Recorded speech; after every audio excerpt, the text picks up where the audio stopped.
Dive-In. Bienvenidos a Dive-In. Witajcie na festiwalu Dive-In. Welcome to the Dive-In Festival.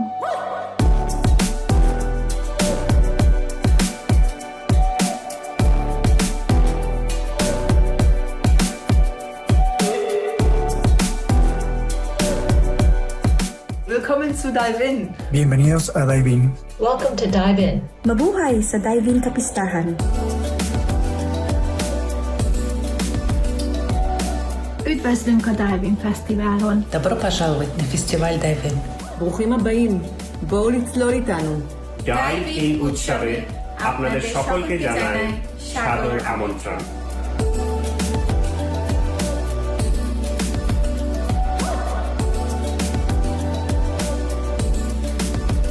Dive-In'e yokoso.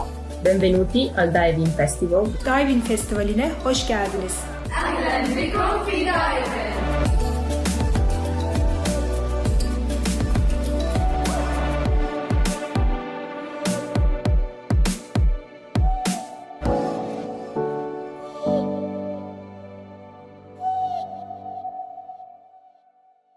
Morning all. Thank you for joining today's Dive-In session where we'll be discussing the attraction and retention of diverse talent. My name is Priscilla Oshibono, the lead coordinator and planner of today's session, and I'm extremely proud to be introducing this event on behalf of the African Caribbean Insurance Network, the CII, Willis Tower Watson, Aon and PwC. Our presenter and moderator for today's session is the amazing Brenda Trenodon, who is currently a partner at PwC, leading the inclusion and diversity practice. Prior to joining PwC, Brenda spent more than 25 years in the financial industry and firstly in the investment banking services and in corporate banking. She's also a former global chair of the 30% Club and is an advisor to the government's Hampton Alexander Review. Brenda has been recognised for her long-standing commitment and work on inclusion and diversity with a number of awards including a CBE from the Queen and an honorary doctorate from Queen's University in Canada. She also has a number of non-exec roles, which involve her being a senior independent director on the England and Wales Cricket Board, a trustee of the Royal Marsden Cancer Charity, and a trustee of the Women's Prize for Fiction. So without further ado, I'm now going to share the slides and hand it over to Brenda. Thank you. Thank you very much, Priscilla. I'm both delighted and honoured to be hosting this panel today on a topic for which I'm truly passionate. I'm going to begin with a brief overview of the business case for inclusion and diversity, look at where we currently are as a sector in insurance, some thoughts on what we can do to move the dial, and then we'll move on to a fireside chat with our three panel members, Trevor Edwards, Irem Yerdelan, and Vivek Sayal, who will each share some of their own personal stories and views on where we can prioritize action. And I'll introduce them each as we go into the panel discussion. Next slide, please, Priscilla. On to the business case for diversity and inclusion. And given that it's Dive-In, we've called it diversity and inclusion, but I really like to say inclusion and diversity, or I&D, as I think we have focused for too long on the D and not enough on the I. The two are really closely linked, but they're not actually the same thing. Diversity is really a numbers game. It's a factor, it's a statistic. Diversity describes the mix of individuals, identities, talents, experiences, and perspectives of the world. Inclusion, however, is about impact. It's what allows that diversity to thrive and succeed. It's about creating an environment where everyone feels valued and able to contribute. An environment where they feel not only safe, but where they're expected to bring their true selves to work every day because the difference they bring is recognized and respected. And it's also about feeling a sense of belonging. And actually in some companies, they talk about I and D and B to emphasize the last point. Companies can mandate diversity, but they have to cultivate inclusion.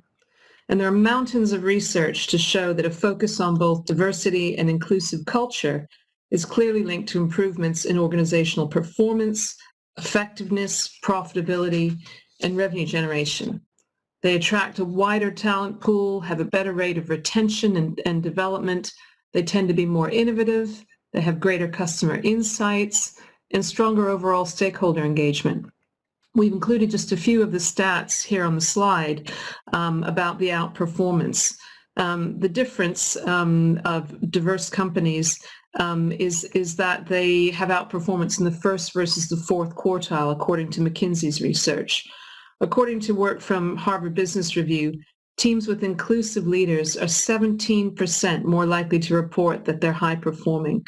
They're 20% more likely to say that they make high quality decisions, and 29% more likely to report that they're behaving collaboratively. So, it doesn't take a rocket scientist to work out that workplaces that truly value both inclusion and diversity have much lower levels of discrimination and bias, and therefore greater employee engagement, leading to that productivity and profitability. In my own organization at PwC, we can actually put a number on it. By spending time to really understand our inclusion and engagement issues and develop a focused action plan to address them, we were able to significantly increase our engagement scores from 66% in 2017 to 77% in 2019. That resulted in a reduction in our turnover rates from 17% to 12%, which we reckon by saving on recruitment and onboarding costs, gearing up to productivity, etc., saved us about 50 million pounds. So there's a huge number attached to this. However, attracting, retaining, and developing diverse talent requires a great deal of focus and consistent effort over time. And it starts with a commitment to target a broad range of universities, provide apprenticeship opportunities for school leavers, and to really look at recruitment and hiring processes to remove biases and provide support to those who need it. But it goes far beyond recruitment. I&D needs an enterprise-wide approach that's linked to your strategy, to your purpose, and to your business goals, and everyone needs to be accountable for delivering on it. We did a report with the 30% Club in PwC called Are You Missing Millions? To address the commercial imperative for gender diversity through case studies of leading companies and looking at the framework. And that can really be applied to broader inclusion and diversity. And you can find it by Googling PwC's Are You Missing Millions? But back to the insurance sector. Next slide, please. So how representative is the insurance sector? We all know that the insurance sector lacks diversity in many dimensions, but looking specifically at ethnicity, which is what we're talking about today, the latest insurance census from Post Magazine shows that the insurance sector overall is significantly less diverse than the UK population as a whole. Insurance is 93% white, which is 6 percentage points more than the UK population as a whole, and clearly much more than London, where a lot of the insurance market is represented. The CII has a further breakdown and has mapped job classifications with ethnicities in the annual population survey. And this indicates that while insurance as a whole is significantly less diverse than the wider population, there are differences between broking and underwriting. And this is likely driven by the differences in types and sizes and locations of employers and their practices. But to break it down, brokers are 84% white, with a significantly broader mix of non-white colleagues, but underwriting is actually 94% white. Next slide, please. So what are employers actually doing about it? And let's look at what HR directors have said in a recent survey by CII. A third of firms have a formal talent strategy across both attraction and retention, including having metrics or targets that they measure and having real accountability through owners for those targets. But the remaining 2/3 of firms say that they are at different degrees of sophistication. So unsurprisingly, firms are slightly more advanced in formalizing their attraction strategies than retention, because attraction is actually the easier piece. It's much easier than the retention, requires less effort. But almost half either have only informal plans in place or none at all. Next slide, please. So what dimensions of diversity are used? What are firms actually measuring or tracking or focusing on? So looking at those that actually do have the formal talent strategies in place, not all intersectional groups clearly have the same level of focus. Once again, unsurprisingly, most companies have specific plans in place for gender attraction and retention. Only 21%, and actually that's quite a big amount, don't focus on gender balance in their attraction strategy, and 14% for retention strategy. But the dimension with the least advanced strategies is social mobility, and that's followed by sexual orientation. And that's probably because of the challenges that firms have in categorizing and identifying people based on voluntary or analogous data. So we spend quite a bit of time looking at this at PwC, and we know that companies actually have to be really focused on communicating, having strong plans, and really trying to build up trust with their employees about explaining why they want that data, what they're going to do with it, and therefore really encouraging employees to provide the data. And in some cases, it takes years to get to reasonable rates of self-identification. We think that typically to really understand your population, you need to get up above 80%, and the best-in-class firms have above 90%. 43% of firms have attraction strategies in place to monitor ethnicity, race, or nationality, and this increases to 50% when looking at retention strategies. But only 7% have targets in place for ethnically diverse attraction and 10% for retention. So once again, probably down to the data. Next slide, please. So what can employers do to attract, recruit, and retain diverse talent? So we've got the model up here from the Bright Network. Clearly, it starts with the data. Without it, you don't have a baseline. You don't know where your challenges are and where you need to improve. It then moves into looking at research and focus groups. I call these first two steps listen and assess. Really try and understand the issues beyond the data. You can reach out to students and communities, start the conversation and really start to learn and understand. But then the next step is going in to develop a plan and creating a very targeted and focused approach with BAME-specific initiatives. Use that data and that acquired knowledge to really create that tailored approach. And I know that the Bright Network organizes several market events and initiatives for BAME that really help with that. Step 4 is about the action, eliminating those barriers to access. Look at your hiring processes from a different perspective. Are you eliminating top talent because your practices are too rigid? Have you got biases built into those processes? And how do you actually redesign to remove the bias? And then finally in step 5, they talk about reflecting real role models and diversity with integrity. But apart from the above steps, companies really need to commit to ongoing training and educating, looking at contextual recruitment, coaching, reverse mentoring, and sponsorship. And I think we'll touch on some of that when we get to the panel discussion. Next slide, please. So this is just an example of what Willis Towers Watson, for example, is doing with the Bright Network. And there are many companies that are working to address these issues. So with Willis Towers Watson's partnership, they are really benefiting from the fact that the Bright Network's pool of members has about 75% of members that are state educated, 58% are female, 40% or 45% are BAME, and a significant proportion, about 43%, are the first generation to go to university. So the Bright Network partner with over 250 leading employers and really try and connect their members to employers across all sectors, looking at events, having insightful and rich content, and personalized advice.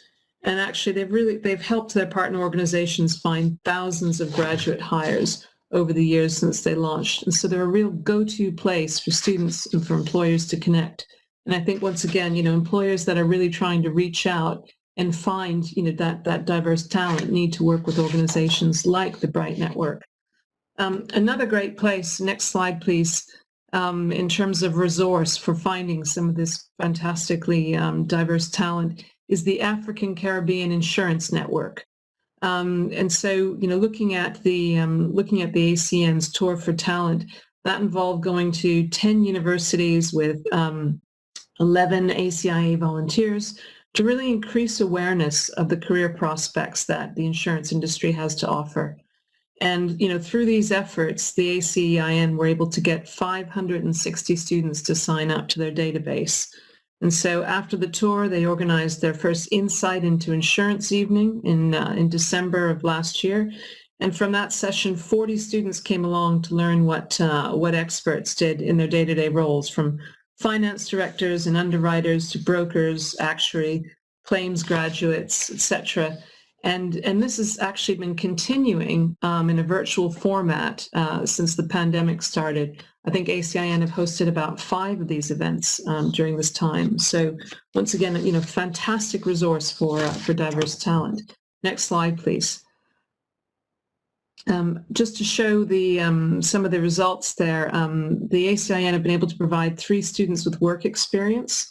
And so, if you look at some of these testimonials here from Denise, and trying to see if you can read that last bit of the testimonial, the ACIA has given me a taste of how enjoyable life in insurance can be.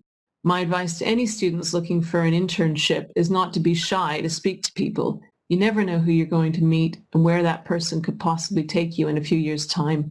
Networking is key to getting your foot in the door. I mean, fantastic. And so, a lot of great recruitment there of diverse candidates for permanent roles in the industry.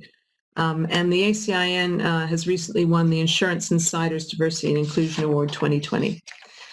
Next slide, please. I'd like to really now get into our panel discussion. I'm really pleased to introduce our panel members. I'll just give a brief introduction to them and then really bring them into it. First, we've got Trevor Edwards, who is the Finance Director at the Chartered Insurance Institute. He's worked in the insurance sector for more than 15 years, having held senior roles in both the audit practice and insurance in the UK and Caribbean markets. Irem Yerdelin is Director at Willis Towers Watson's Corporate Risk and Broking segment. Irem has worked in the insurance sector for the last 14 years, and 11 being in London. Previous to that, she was in Turkey. She's got experience in a variety of roles and areas such as broking, client management, reinsurance, and leadership. And Irem was awarded the Freedom of the City in January 2019 in recognition of her contributions to make the City of London an attractive workplace for diverse talent. Vivek Sayal is the Group Chief Risk Officer at Tokyo Marine Kiln. He's previously worked in the industry at Brit Insurance, as a director at PwC, a senior technical specialist at the Bank of England, and as Chief Risk Officer at ProSite prior to joining Kiln. So I think you'll agree we have a very experienced, very diverse, and very interesting panel today. So I know that you're keen to hear how all our panelists think we're doing as a sector. I'm going to invite them to talk about their personal experiences and what they think individuals and employers need to do to focus on going forwards. And if you haven't flipped back to your grid view, I think that there may be a message that has been put out, but you can go up, take your mouse to the top right corner and click on grid view, what we lovingly call the Brady Bunch view, to get everybody into the screen there. So I'm going to ask everyone the first question, but I'd really like to start with you, Irem, to kick us off. And I wonder, could you tell us a little bit about how you got to where you are today?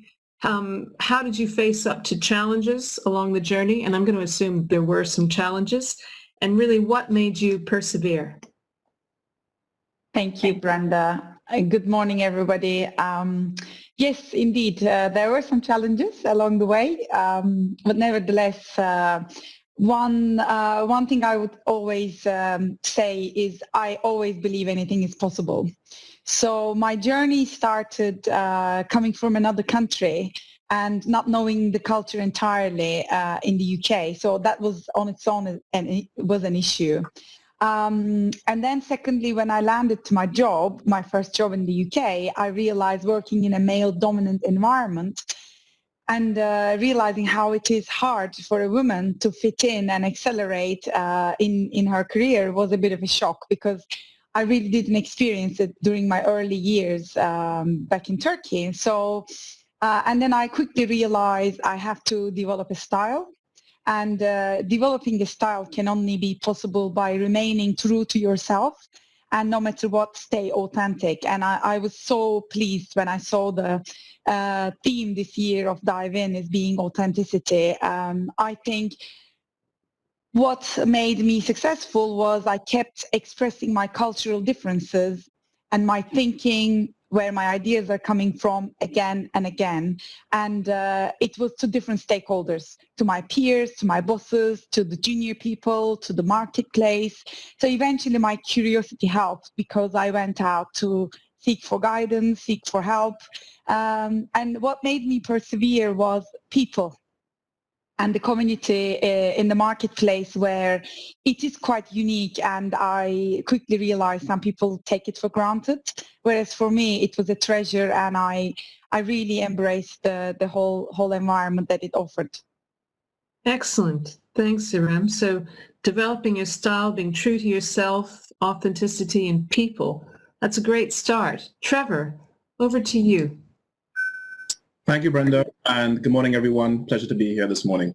I mean, certainly from my experience, many years ago when I first started out in the insurance sector, diversity and inclusion was not as topical as it is today.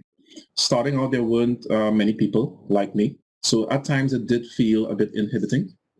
And organizations tended at that time to welcome new joiners with a lot of information to help them get settled into the organization on a general scale, but not with, a lot of avenues where one might reach out to get support, and support for groups that may be in the minority, whatever that minority characteristic is. So certainly that was the gap that existed when I first started.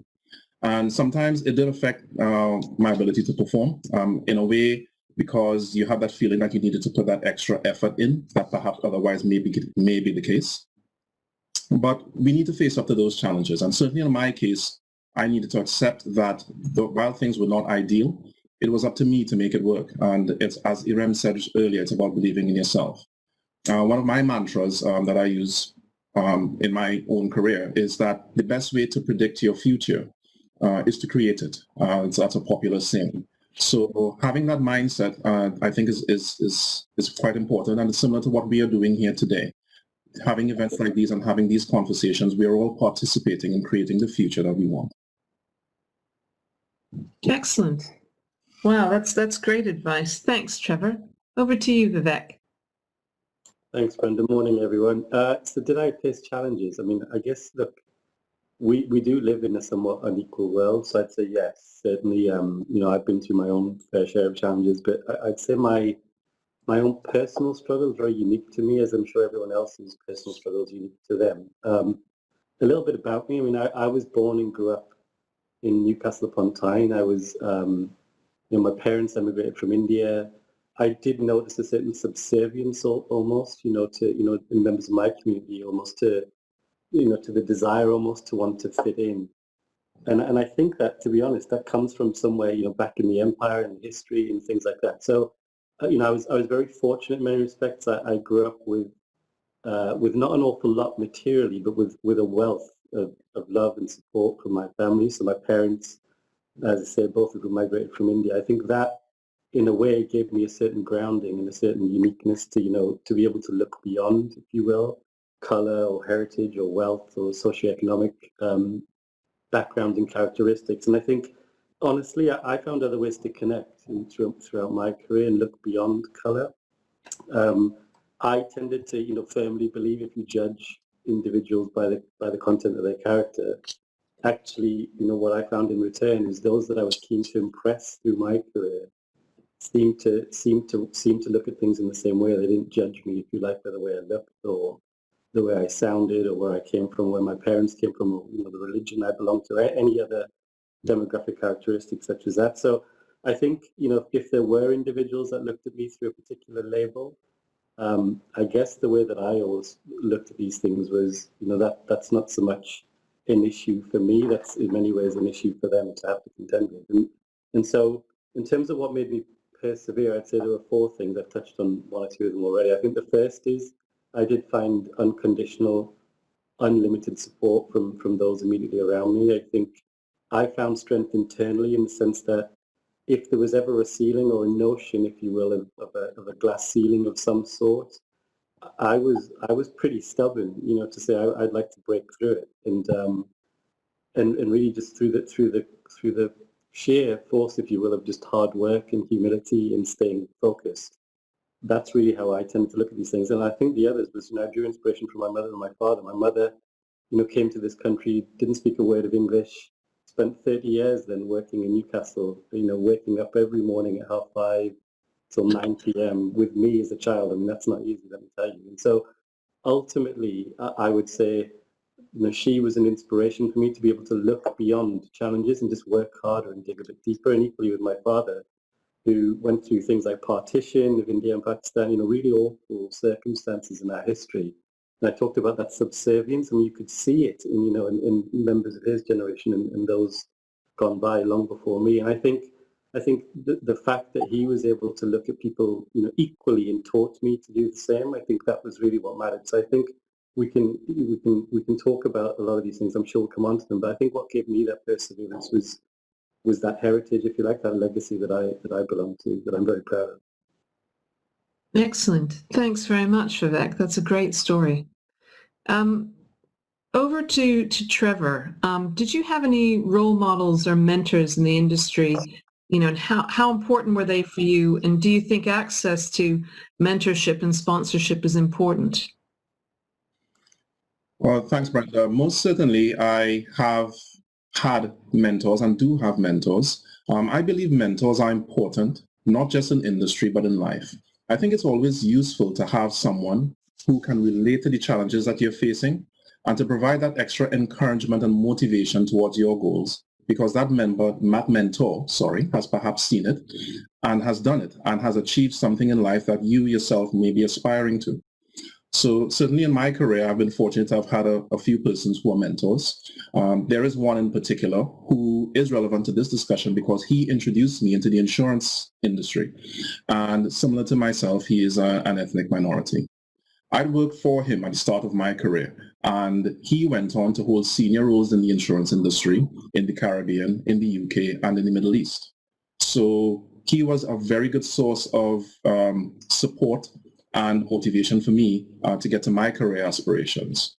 Now, in terms of having a mentor, I think a mentor does not need to be someone who you know personally, and certainly in my life, as I mentioned, I have a few mentors. And one of my mentors is a sporting personality whose bio I've read, but I've never met in person. But if you do have someone that you can have a connection with, who has faced similar challenges to you and have overcome those challenges, and that can give you some guidance towards that, I think that's absolutely priceless. Certainly as an individual, you still do need to put the hard graft in. However, if you have that person that can provide encouragement to you, that would be helpful. So having a relationship with a mentor is certainly a very priceless asset, but it is not key because, as I said, I do have mentors that I've never met. If you do have a mentor, however, who is in a position to be a sponsor to you, someone who can be your advocate, that's even better. Because that person can basically speak for you in your absence and basically be your support. Obviously, that will require building trust with that particular person such that that person has the confidence to do so. But yeah, that's a key. That's very vital if you can access that resource.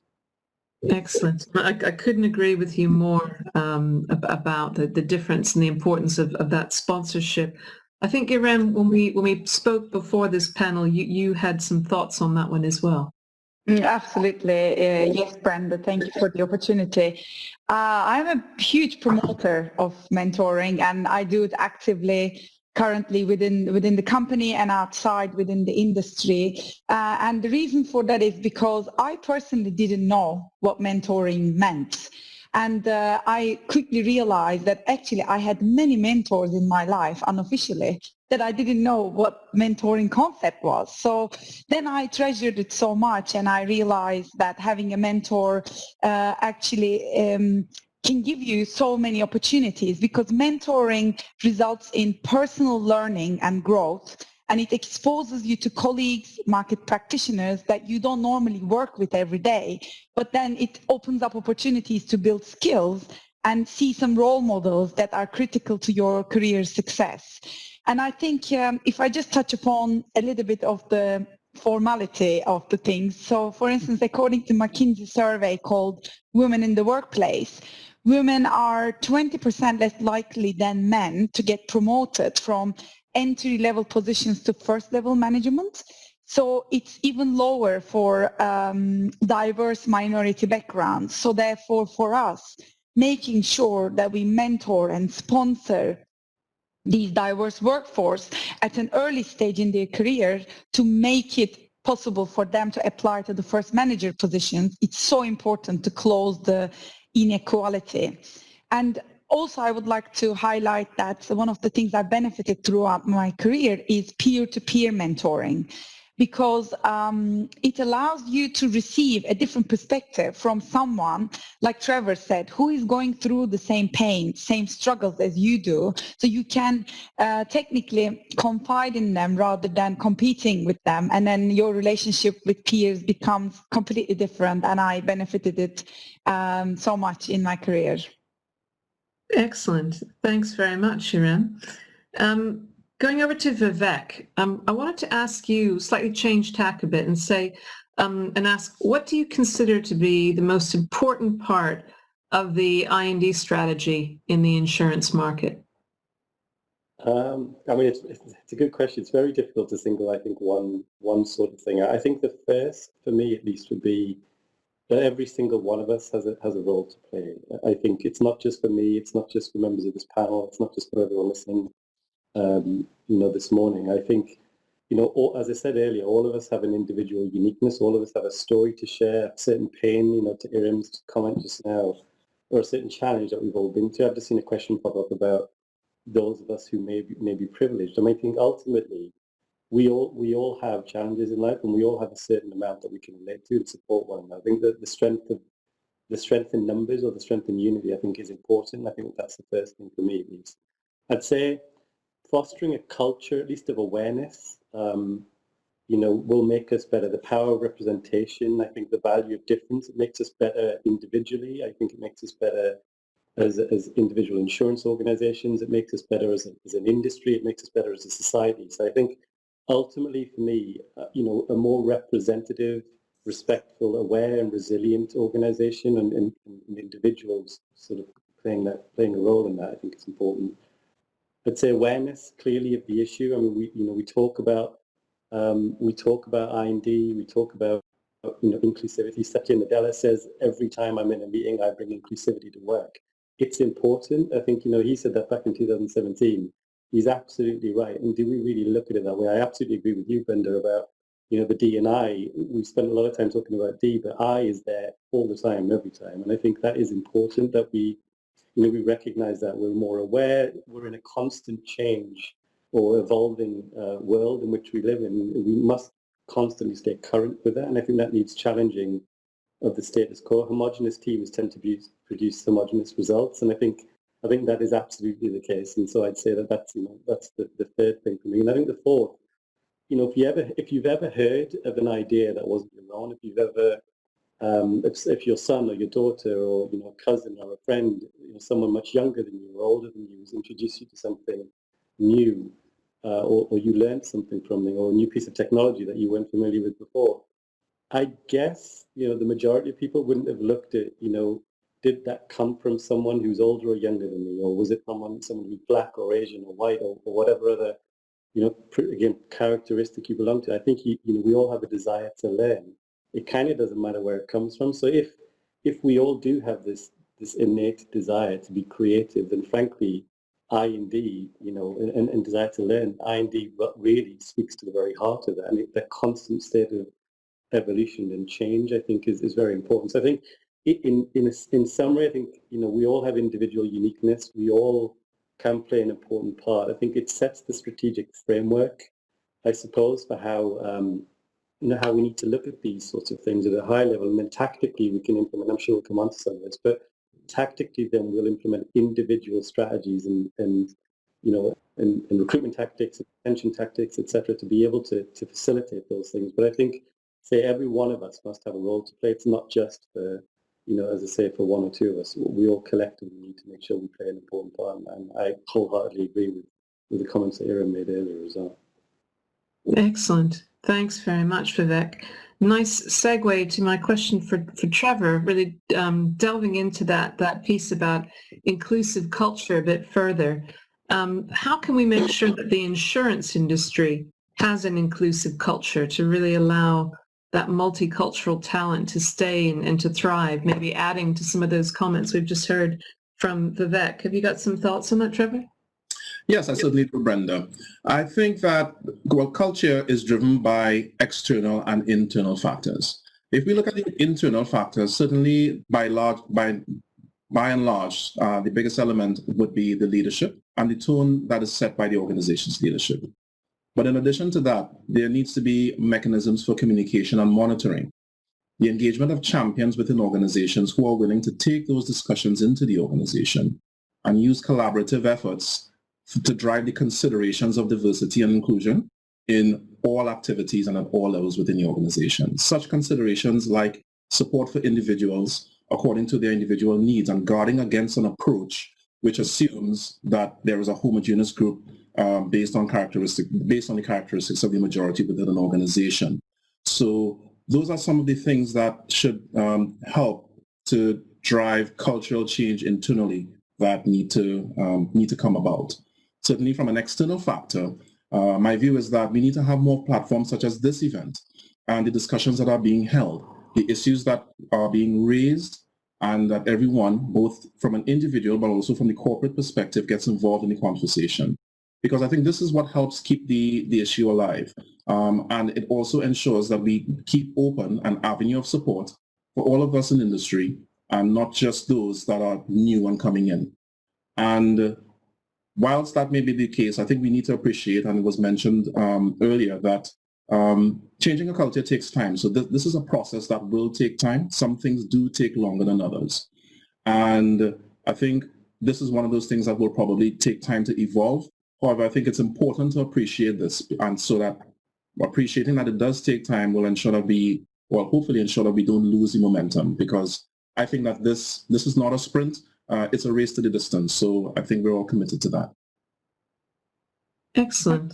Thanks, Trevor. It is a bit of a distance challenge, and so we do need to keep up our ongoing momentum. Just to kind of switch over a bit, and something that hopefully will maybe get a little bit of interesting debate. Often this brings up some different views. I wanted to ask Irem, what are your thoughts around targets and quotas for ethnic talent? And I would differentiate between an aspirational target or a hard quota. Do you think that they're important, and are they necessary? Brenda, I personally do not like quotas in general. However, when it comes to corporate diversity and inclusion, if you don't measure it, it won't get done. And in order to illustrate it, I will touch upon a few examples here, especially when we look at the environmental and sustainability side of things. It's a very good example, and how a topic that 15, 20 years ago was seen as elective, now it's quite mainstream and core in terms of what investors are looking for. So they are looking for the same thing. Now, that is non-negotiable.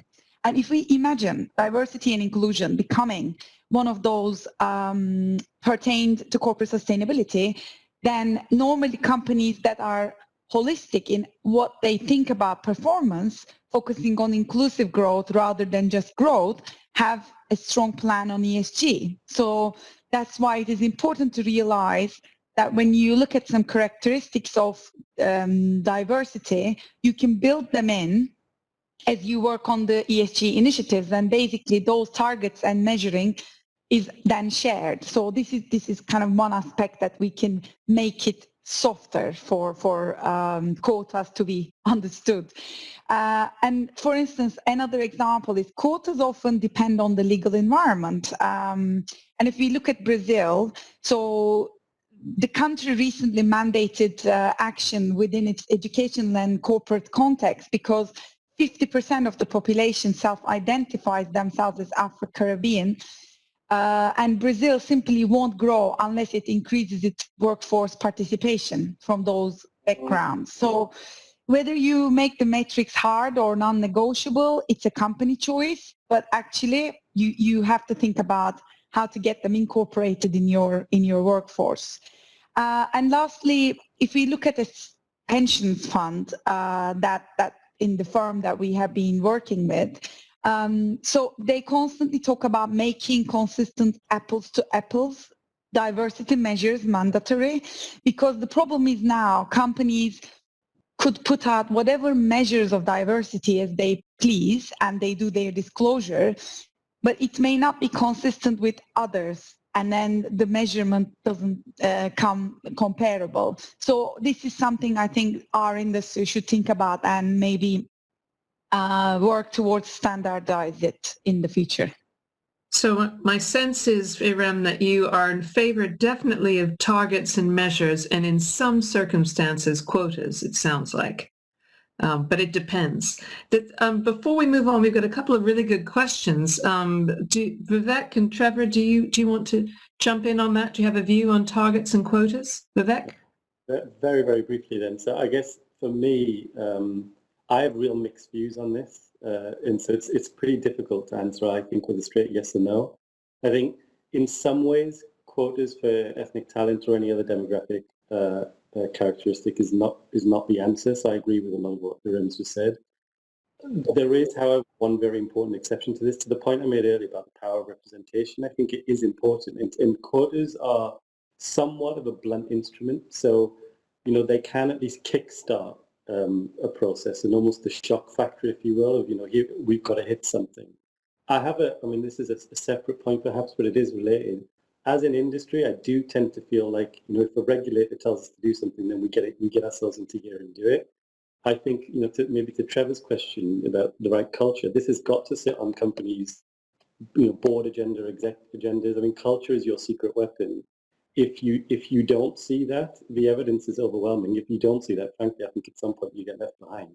I think so. While it's a blunt instrument, it can have some advantages, I think, to a degree. One of the clear disadvantages is, it can make underrepresented groups feel like they're sort of in positions of influence or power, not because of the quality of their competence, but instead because of a certain target that was met. And we need to make sure that we're not, there's a balancing act, is what I'm saying, between implementing a quota, if indeed we go down that route, and the reasons or the rationale, if you like, for developing people into senior leadership roles. So I think it sort of speaks to the underlying problem is the one that I prefer to go at, and I don't think quotas addresses that. So I don't necessarily feel we're necessarily at the point as an industry where we can take it off the table right now. And so I'm keen to hear what others' views are on this, but I don't think I have a straight yes or no to it. I have real mixed feelings about it. Trevor, I can give you a slot to give your view if you have something different to say, or we can move on to a couple of the questions. Did you want to comment on this before we move on? Well, I think my views are broadly in line with the other panelists. I think that it needs the idea of quotas needs to be addressed or approached with a particular amount of caution, understanding, and taking into consideration the context. Great, thank you. Tricky topic and some really, really good points. I love that culture is your secret weapon. Like, that is my ethos. Fantastic. So I'm going to give out the two questions just and let you each decide what you'd like to comment on, because I think they're really good, really interesting ones, to think about. One is about how can we improve diversity and inclusion at the mid and senior levels? Does anyone have any good examples from their own firms? Because, so much focus is on, graduate level recruitment or school leaver recruitment level. But, we all know that the really challenging piece is as we get up into the senior levels. So how do we make that change there? Because if you can't see it, it's hard to be it. And I think the other question that's been a really interesting one is, how do we influence change when our leadership in some of these firms is predominantly white, without triggering that fear or defensiveness, or that idea that it's a zero-sum game? If we improve on diversity, then our white leadership will lose out. So any thoughts on that from anyone? Maybe just put your finger up if you want to jump in, and I'll go to you. Brenda, maybe I can jump in for the first question. I would probably say if we think about like middle to senior level diversity, I would say we need to look at also in 10 years' time, probably 85% of the jobs won't exist because of the changes in the technology and artificial intelligence and so on. So there is a shift in the focus, which is skills. And we do work with some large leading organizations in that field. And for instance, we see breaking down of job roles into skills is actually attracting different people from different backgrounds, because you need to focus on more to the skills rather than the seniority or the background or whatever. So that's why you have to then think about how are your employees represent you in the marketplace, and therefore if they have acted as influencers and they explained, no matter what their level is, that this is a desirable industry, the job is purposeful, it's fun, and there are growth opportunities, and you can explore and use your skills, then basically you have a new talent pool. And that way, I think when the middle managers or senior managers come out and show their human side, it becomes, I think, easier for people to be attracted. And I think for me, supporting non-represented communities, such as people who didn't have any parents, that they worked in the city or they knew what is about financial institutions, to be literally given the dummies guide and baby steps, so that they wouldn't be shy of coming into the tall buildings in the middle of London. So quite simple, actually. Thanks, Hiram. Did anyone want to tackle that second trickier question? Yeah, I can also tackle that too. I mean, for me, again, it is quite simple. I just want to briefly mention about one thing which I always thought is important. So even though managing discrimination can be challenging for leaders or anybody in the employee groups, I think it's a lot harder for employees to work in an environment where their identity is devalued, whether they're white, black, from ethnic minority. Being in a position to tackle inequality that you yourself may never have to experience is the ultimate privilege, in my opinion. So therefore, we have to open up the channels and be courageous to call out the bad behavior. And I think that probably makes still white male leadership at the top can hold the power, because they have the courage to call the bad behavior and actually give feedback to the people who cause some not pleasant dynamics in the team with jokes or daily behavior. So then therefore, with that feedback, I think people realize how important to help each other and to create an inclusive culture, no matter what your seniority is. And I think John Neal mentioned that in his opening remarks, which was quite important. Thanks, Hiram. Trevor, I think you wanted to add to that?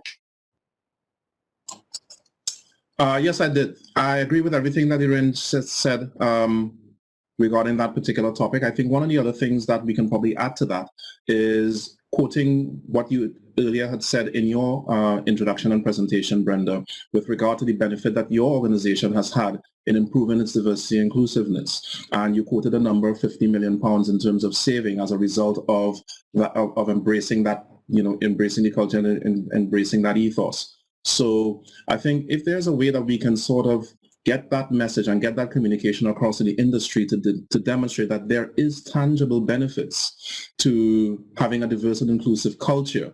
I mean, certainly that could be one of the ways as well that we can help to kickstart getting that into the agenda of all organizations to start this particular movement in that direction. Excellent, thank you. I think we're just about out of time. Vivek, last very quick comment. Very quick comment. I mean, I said earlier, if you aren't going to get with the script, you get left behind. As far as I'm concerned, this is the way that it's going. This is the momentum. There is real change happening. You can see it around you. I can see it in my company. I can see it, across my peers. Set up networks. Connect with your colleagues in other peer firms, those big consultancies, regulators, whoever it might be. But if you like, the strength in unity, I think is the way that this gets tackled. And if you do have resistant CEOs, then be persistent and be patient. I think Trevor is right. It takes time, and these things always take time. Nothing good comes easy, so keep with it. And as I say, connect to all of us, and make sure that we all stay focused and do as much as we can.